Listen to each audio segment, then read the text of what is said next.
Bonjour tout le monde, on se retrouve aujourd'hui pour le déballage de Dice Conquest, un nouveau jeu de WizKids. Et on voit que ça vient avec un super paquet de dés. Et qu'est-ce que ça a l'air d'en arrière? Ben tout simplement, c'est un genre de jeu de combat. On choisit un héros, on lance des dés, on utilise les dés et on tue des ennemis. On espère réussir. C'est un jeu coop. On voit ici 30 minutes. J'espère vraiment que ce soit jouable en 30 minutes, ce qui fait que ça en fait un très très bon filler, normalement. En fait, je sais pas si c'est bon, mais au minimum, ça en fait un filler. Et qu'est-ce que ça a l'air, tout simplement? Ben, ça a l'air de ça. Donc, on a un paquet de dés avec deux couleurs. Donc, on a des 4, on a un des 6, on a des 8, on a des 12.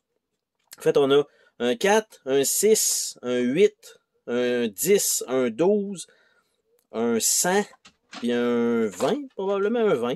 Et ça inclut un deck de cartes, format tarot, et une feuille de jetons. En fait, premier player avec des cœurs pour faire un tracking de tout ça. Et note, le rulebook est en dessous de l'insert. Ah, ben c'est bien ça. Et voilà. Donc, on a ça en dessous.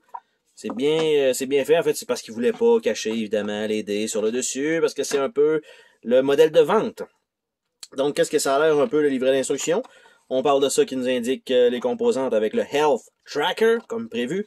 Donc, on a ça comme ça, quand même une bonne grosse page pour le setup, le gameplay, comment attaquer les créatures, comment utiliser les dés, les créatures, les habiletés des créatures, les objets magiques, un exemple de gameplay, retirer les dés qui ont été utilisés, et la fin de la partie. Donc, on parle de 11 pages et petite clarification mini-fac inclus là-dedans.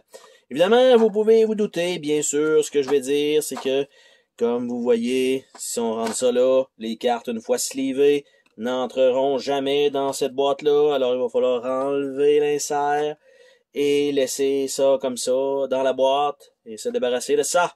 Donc, c'est ce qui risque d'arriver si vous êtes des sleevers. Malheureusement, vous n'aurez plus l'insert. En n'ayant plus l'insert, la petite section transparente ne servira plus à rien parce que vous allez juste voir le matériel dans le fond de la boîte, ce qui sera pas nécessairement super joli. Donc, dans le dos des cartes, on a un paquet de créatures. On a quelques cartes de référence, on a des cartes de vie, on a des cartes de héros et on a encore un paquet de créatures. Les cartes n'ont pas un fini tissé, c'est un format bien classique tarot, probablement du 70-120 probablement.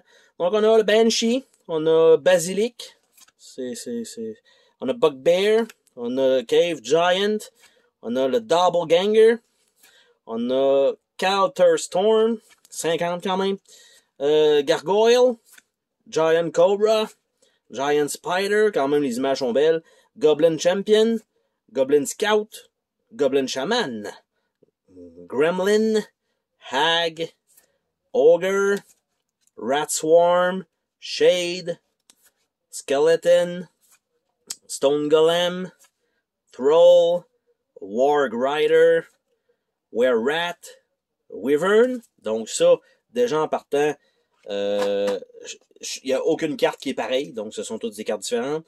Ici, on a un Pit, Poison Dart, Noxious Gas, Scything Blade, Magic Rune, Spike Ball, Crushing Wall, Harrow et Porculis. En fait, ce qui arrive, c'est que probablement que ça, il va en avoir un certain nombre de mélangés dans chaque pile, ce qui fait que on va avoir des pièges en plus des ennemis. Nous avons les cartes de référence ici, donc tout simplement, je vous explique comment ça se joue. Donc ça, c'est une bonne chose.